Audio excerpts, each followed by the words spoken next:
Hey cuties!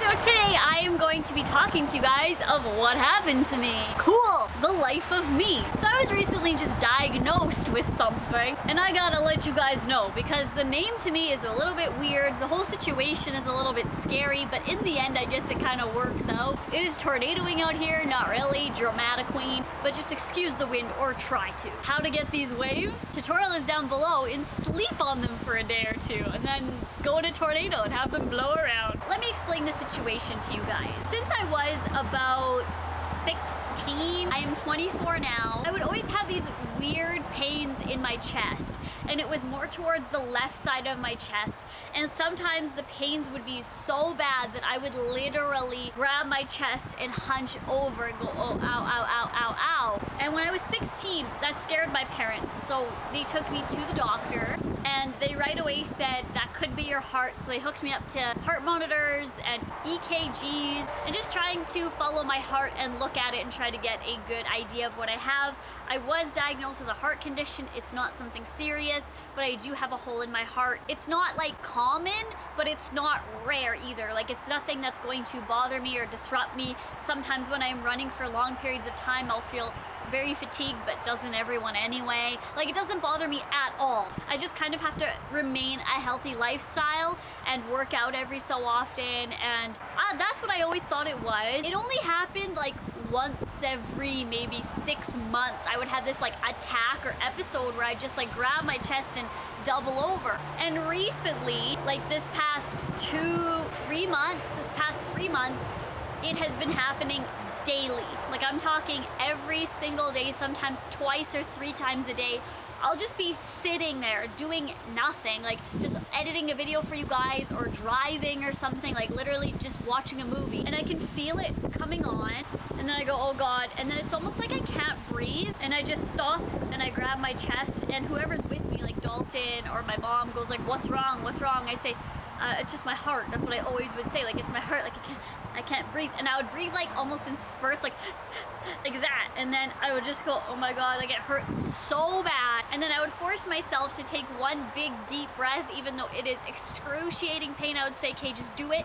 And when you take one big deep breath, it pops, and I'm talking pop. Like, I swear, if somebody put their head on my chest and I did that, I promise you that they could hear a pop as well. Like, it is loud to me because it's my body, right? And I can feel it. It just pops, and then the pain is gone, like that, gone. And I'm fine. I'm completely fine now. And everyone always around me would be like, wow, that's actually scary. Like, your heart's popping and then you're fine. Like, you need to go see a doctor. That is crazy. And I'd always just say, you know, I have a heart condition, and it's probably just like, I don't know what it was. So it was starting to scare my mom, my boyfriend, and my boyfriend's stepdad and mom. Dad and stepmom, sorry. And they were like, you really need to go to the doctor, because if it's something with your heart, I mean, if you have a heart attack, you could die or not, you know, and you shouldn't be having that at that age, so you need to just go get checked. And I was always like, no, like, I've been in and out of the doctor with my throat, so I was like, I don't want to go. And then I just went one day because I had a really big episode. I got lightheaded from it. I couldn't breathe. I was breathing in spurts, and I just grabbed my chest, and I swear I was having a heart attack. Like, it was excruciating. So I went to the doctor, and I was diagnosed with precordial catch syndrome. So what the heck is that? I was like, what am I catching? I caught something? Hopefully it was a chicken nugget. I don't want a syndrome, thanks. You can have a back catch. So it was very odd to me that I'm precordial catch syndrome. And when I heard precordial, because I was in embalming school, I had to take a medical terminology class. So whenever I hear medical words, even though there's some weird names, I can basically break down the word and figure out what the syndrome is or the disease is.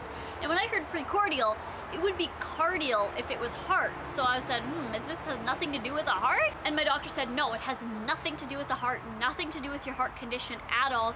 So I do have that minor heart condition I was telling you guys about, and this has nothing to do with it. It has nothing to do with my heart. I just went, woo, thank goodness, but what is it? And she said, basically, that's what you're describing, that's what you have.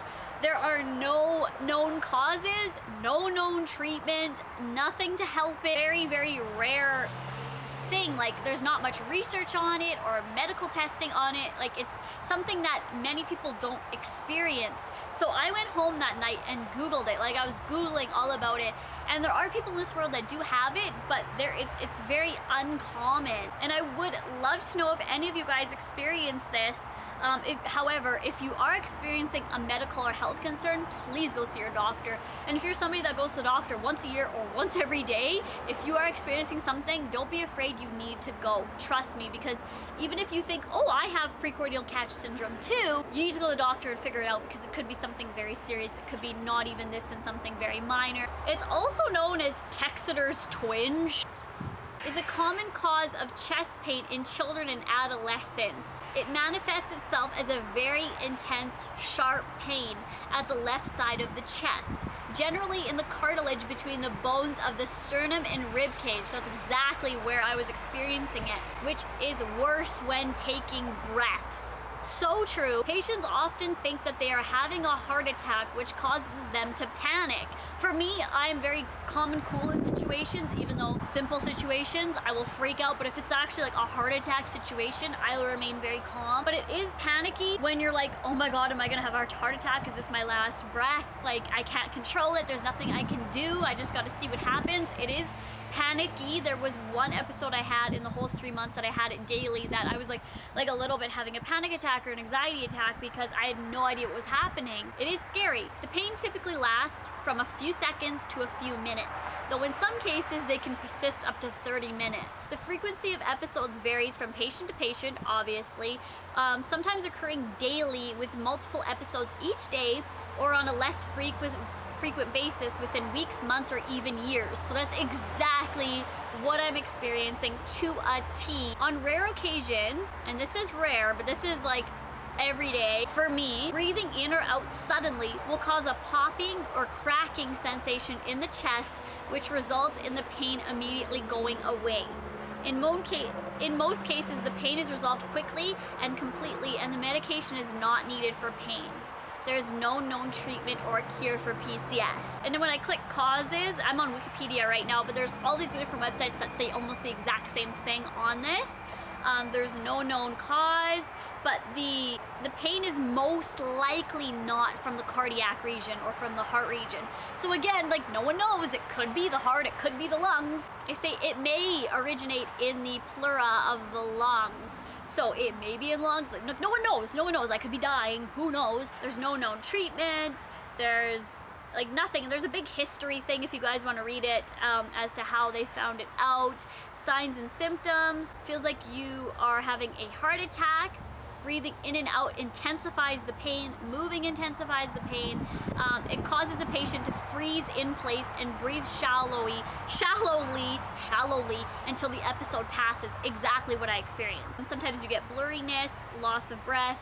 Absolutely. So that's what I have. So it's not nothing serious. Well, who knows? No, like, no one knows. Cool. I love being reassured that way. But it's nothing that's going to disrupt my health, so to say, because it has nothing to do with my heart. And my doctor told me that the only really known cause, or could be known cause, is stress. And I have been going through a whirlwind of stress. You guys don't even know. Like, there's not just one reason. I literally have like 80 things that I could tell you guys about, but I don't want to put a pity party on you guys. But I've been dealing with lots of stress in my life for many different things, and I know that I need to just chill out and relax. And she said recently, like these past few months, could be contributing to that, because I've just been so stressed out. My body's like in haywire and not really setting straight. I just need to relax and let things slide and not be so worked up and running and on the go, and just, you know, keep things at normal pace. But I just want to share that with you guys, because isn't it like weird? I'm having a heart attack and then I pop, and then it's like, oh, it's all gone. What popped? What does pop? I want to know. Like, I want people to do more research on this medically and let me know. That's my life story of the day and health lesson. So I hope you guys enjoyed that video. I am not dying. I am 100% okay, and it's a beautiful day out here, so I'm gonna go enjoy it, and I will talk to you guys later. Bye, guys. Demi Lovato. I don't think I've ever talked about Demi Lovato on my channel before. Demi Lovato, I honestly didn't know who she